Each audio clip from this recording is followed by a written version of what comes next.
May ride nga pala kami ngayon mga kasingkit, and samahan nyo nga pala kami mag-ride ngayon sa may San Pedro. Napakaganda ng ride namin dito, and habang nilalaro ko nga pala yung mga pasiko-siko dito, may hindi nga pala inaasahang pangyayari.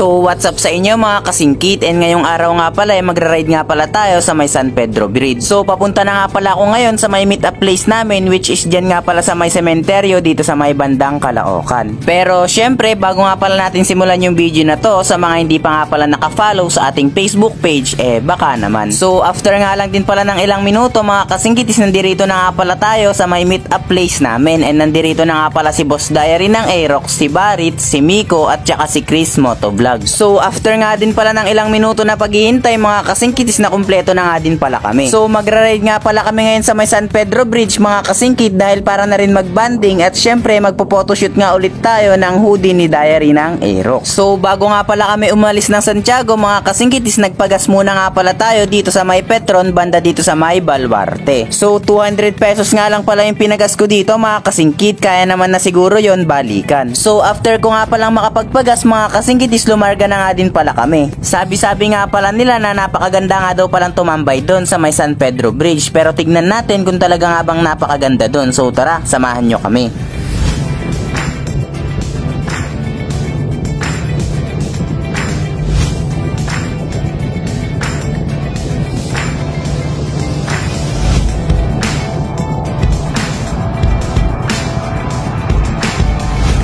So after nga pala ng ilang minuto mga kasingkit, is nandirito na nga pala kami sa may bayan ng Saguday, and nagbuko juice muna nga pala kami dito. Syempre napakainit nga pala ng panahon ngayon. So yan nga pala yung tropa ko na si Kyle, and yan ganyan talaga yan pala biro. Pagdesisyonan nga din pala namin na makahingi na nga lang pala ng mangga nila rito, and napakabait naman ni ate at binigyan kami. Kaya ate, maraming salamat po sa inyo. And alam naman natin na pagka mangga nga talaga nga naman napakasarap kainin neto, lalo na kapag ka sa picnic. So after nga din pala namin makapagpahinga ng ilang minuto mga kasingkit, is dumiretso na nga din pala kami, and ayan nandirito na nga pala tayo mismo sa may bayan ng Saguday. So shoutout nga pala sa mga taga Saguday dyan, and medyo malayo-layo pa nga pala kami mga kasingkit, kaya i-update ko na nga lang pala kayo. So update nga pala tayo mga kasingkit, nandirito na nga pala tayo sa may palabas ng Aglipay. Ayan, and nandirito nga pala si best friend mo to, inaantay niya nga pala tayo dito dahil nga taga Cabarugis siya, dito na nga pala siya nagantay. And yung gamit niya nga palang motor yung bagong alaga niya nga pala, yung X-Max. Bagong X-Max niya yan mga kasingkit, o diba sana all. So bibilisan na nga lang din pala natin mga kasingkit, dahil medyo mahaba-haba nga pala yung clip na to, ganito na nga lang pala yung gagawin natin.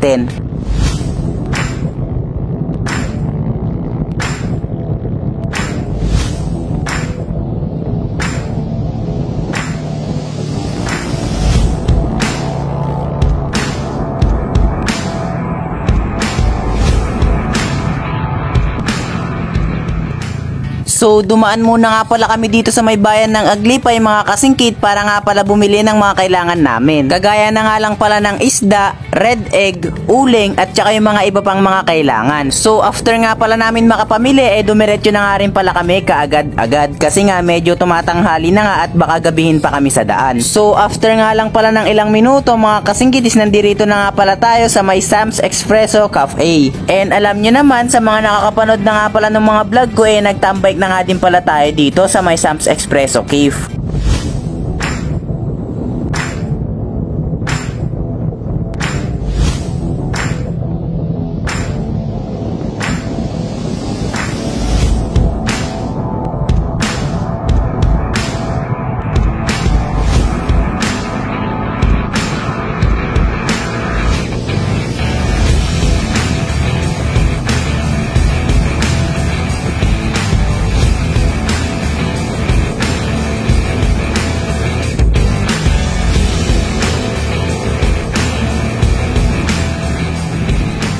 So eto na nga pala yung part na may nangyaring hindi inaasahan mga kasingkit, and tara, sabay-sabay nating panoodin.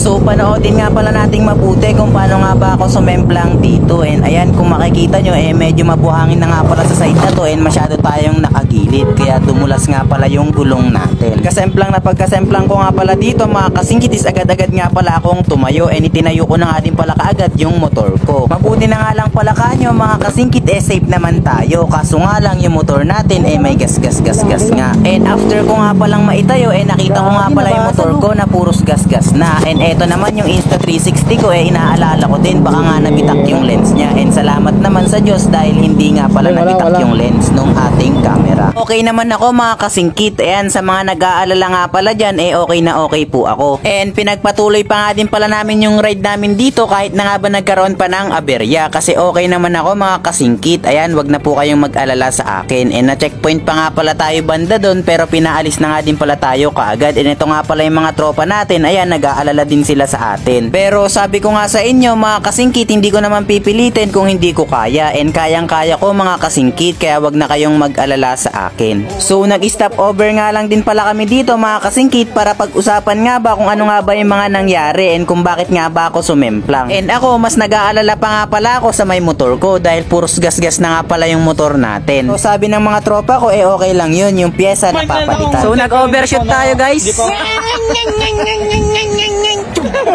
Ito yung tama ng motor natin, ayun o. Nasobrahan.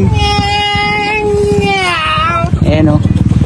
So eto nga pala yung gas ng motor natin. Ayan, sa may gilid nga lang pala siya na gas. And nasama na nga din pala yung cover ng airbox natin. So nandito na nga pala tayo mismo sa may dapat na pupuntahan namin. Ayan, kung makikita nyo nga pala dito mga kasingkit is napakarami nga palang mga dumadayo rin dito. Pagkarating nga pala namin dito mga kasingkit is agad-agad nga pala namin prepare yung kailangan i-prepare. Ayan, nagluto nga pala kami kagad dito ng kanin and syempre niluto na nga din pala namin yung mga kailangan pang iluto. And kung umabot ka nga pala sa part ng video na to mga kasingkit is pwede bang pa-comment naman kung tagasan ka para malaman naman natin kung hanggang saan nga ba umabot itong vlog ko na to. So habang nagpre-prepare nga pala kami ng pagkain namin mga kasingkit is may mga nakakilala pa nga pala sa amin dito. And sabi pa nga pala nung isa ito yung dating nagbabike pero ngayon naka-Aerox na, sabi niya.